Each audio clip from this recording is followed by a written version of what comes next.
जय हिंद साथियों, UP police री एग्जाम का आंसर की जल्द ही आने वाला है। आंसर की आप लोग मिलाएंगे, इसके बाद में ऑब्जेक्शन का मौका मिलेगा आपको 2 दिनों के लिए। ऑब्जेक्शन करेंगे, इसके बाद में रिवाइज आंसर की जारी की जाएगी। रिवाइज आंसर की के बाद में आपका जो है रिजल्ट जारी किया जाएगा। अब देखिए पूरा प्रक्रिया क्या होता है, इसको हम पहले डिटेल में बता दें थोड़ा सा। इसके बाद में हम बताएंगे कि डीबीपीएसटी में आपके क्या डॉक्यूमेंट्स आवश्यक हैं और क्या पूरी प्रक्रिया होती है। तो सबसे पहले आपका रिजल्ट जारी किया जाएगा, इसके बाद में आपका होगा डीबीपीएसटी। पहला स्टेज जो है रिजल्ट के बाद में डीबीपीएसटी, उसके बाद में रनिंग जिसको पीईटी बोलते हैं या फिजिकल एफिशिएंसी टेस्ट बोलते हैं।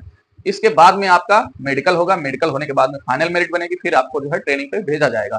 तो सबसे पहले चीज ये जान लीजिए कि डीबीपीएसटी में क्या जरूरी चीजें हैं, कौन से डॉक्यूमेंट हैं। डॉक्यूमेंट वेरिफिकेशन भी होता है, साथ में फिजिकल स्टैंडर्ड टेस्ट भी होता है। तो डॉक्यूमेंट्स कौन से जरूरी हैं और फिजिकल स्टैंडर्ड टेस्ट में क्या चीजें होती हैं, इसको आज डिटेल में जानेंगे। तो सबसे पहले आप चैनल पर नए हैं तो उसको सब्सक्राइब जरूर कर दें और लोगों तक शेयर कर दें ताकि सभी को ये जानकारी उपलब्ध हो सके। तो आइए शुरू करते हैं। डीबीपीएसटी का जैसे नाम ही है डॉक्यूमेंट वेरिफिकेशन, तो यहाँ पे आपका जो है डॉक्यूमेंट वेरिफिकेशन कराया जाएगा। इसमें आपको क्या आवश्यक होगा, देखिए 12 पास एलिजिबिलिटी मांगी जाती है कांस्टेबल के लिए। तो आपके पास जो है 12 की मार्कशीट होनी चाहिए, हाई स्कूल और 12। आप चाहें तो ले जा सकते हैं ग्रेजुएशन का भी, लेकिन ग्रेजुएशन चेक नहीं किया जाएगा। आप अपने ज्वाइनिंग के टाइम जो है ले जाकर के ग्रेजुएशन लगा सकते हैं।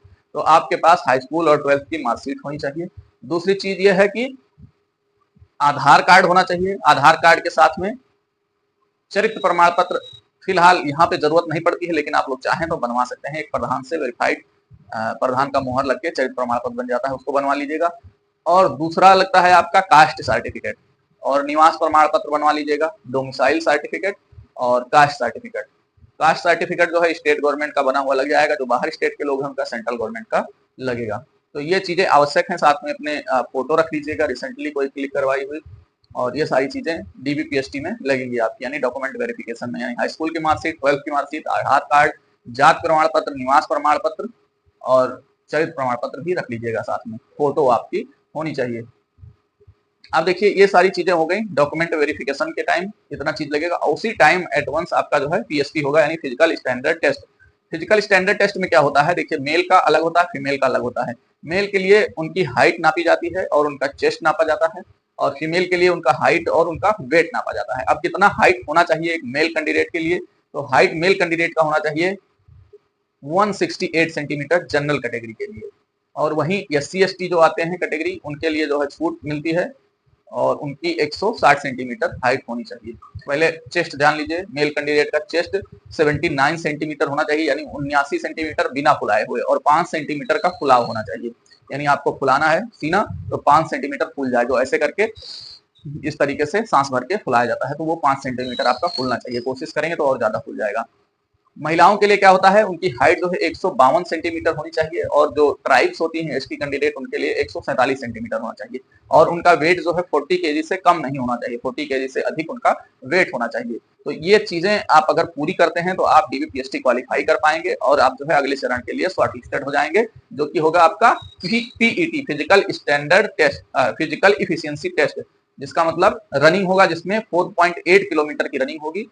एक ग्राउंड होगा 400 मीटर, जिसका सरकमफेरेंस होगा, यानी उसकी जो है गोलाई 4 किलोमीटर की होगी, 400 मीटर की होगी। और वो 400 मीटर का आपको 12 राउंड लगाना है, जिस जो है वो टोटल जो है 4800 मीटर हो जाएगा, या 4.8 किलोमीटर कह सकते हैं। उसके लिए आपको टाइम मिलेगा टोटल जो है 25 मिनट।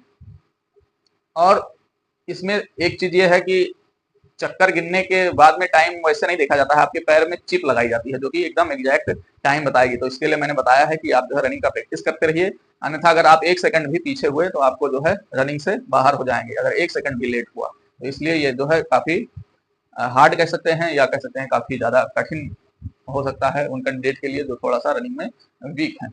अब देखिए आपका डीबीपीएसटी हो जाएगा और रनिंग हो जाएगी, फिर मेडिकल हो जाएगा, इसके बाद में फाइनल मेरिट बनेंगे और आपकी ज्वाइनिंग हो जाएगी। तो डीबीपीएसटी में मैंने बताया कि आपको क्या क्या इंपॉर्टेंट डॉक्यूमेंट लगेगे, उसको आप जो है अभी से तैयार कर लीजिए। और पीएसटी में आपका क्या होगा, जो आपकी हाइट है और चेस्ट है, चेस्ट जिनका कम है उसको आप बढ़ा सकते हैं। आप पुशअप वगैरह करिए डेली और अच्छी डाइट लीजिए, दूध और केला खाइए, इससे जो है आपका जो है वेट बढ़ेगा और जो है चेस्ट भी बढ़ेगा। कुछ लोगों का वेट ज्यादा होगा, ओवर वेटेड होंगे, वो अपना वेट कम कर सकते हैं, आपके पास काफी समय है, वेट कम कर लीजिए। ओवर वेटेड होंगे तब भी आपको समस्या हो जाएगी, आप बाहर हो सकते हैं। आप ये सारी चीजें हो गई, डीबीपीएसटी आप क्वालिफाई कर ले जाएंगे। लेकिन एक चीज और ध्यान में रखना है डीबीपीएसटी के टाइम, जब आप सेंटर पे जाते हैं तो आपके जैसे डॉक्यूमेंट्स में कहीं कोई समस्या है, अभी काफी लोग जो है इस समस्या का सामना किए होंगे सेंटर पे कि उनका आधार जो है मिसमैच था। तो आधार जो है आप अभी करेक्शन करवा लीजिए। अगर आपके डॉक्यूमेंट से आधार मैच नहीं करता है, क्योंकि बहुत लोग का डेट ऑफ बर्थ नहीं मैच कर रहा है आधार में, तो वो कोई बड़ा इशू नहीं, उसको आप करेक्शन करवा लीजिए। अगर नहीं करेक्शन हो पा रहा है तो उसके लिए एक एफिडेविट बनता है जो कि डिस्ट्रिक्ट मजिस्ट्रेट के यहाँ से जारी होगा, या सब डिविजनल मजिस्ट्रेट जो एसडीएम है वहां से भी जारी हो सकता है। तो आप एक एफिडेविट बनवाकर ले जाइए कि इसको जो है ऐसे बनवा लिया गया था आधार कार्ड, उसमें डेट ऑफ बर्थ मिसमैच हो रही है।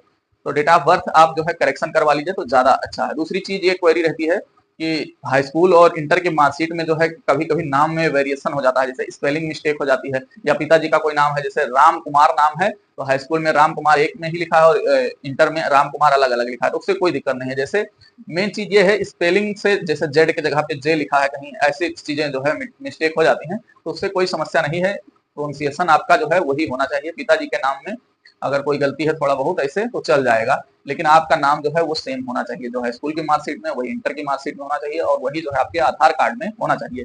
तो ये सारी चीजें आवश्यक हैं डीवी पीएचडी के लिए, और ये डॉक्यूमेंट आवश्यक है जो मैंने बताए, इसको आप लोग अभी से तैयार कर लीजिए। और अपनी जो है फिजिकल स्टैंडर्ड टेस्ट के भी जो है मानकों को देख लीजिए कि कितना वो मानक है, और उस जो है मानक को हम पूरा कर पा रहे हैं नहीं कर पा रहे हैं, तो कोशिश करके उसके अनुरूप जो है अपने आप को बना लीजिए, जिससे आप जो है फिजिकल स्टैंडर्ड टेस्ट और डॉक्यूमेंट वेरिफिकेशन क्वालिफाई करके और जो है अगले चरण में जा सकें। अगर कोई क्वेरी हो तो इस वीडियो के अंत में जो है कमेंट बॉक्स में जरूर टाइप करें, हम उसका जवाब जरूर देंगे। और कोई जो है टॉपिक पे वीडियो चाहते हैं तो उसके लिए भी आप कमेंट कर सकते हैं। Thank you.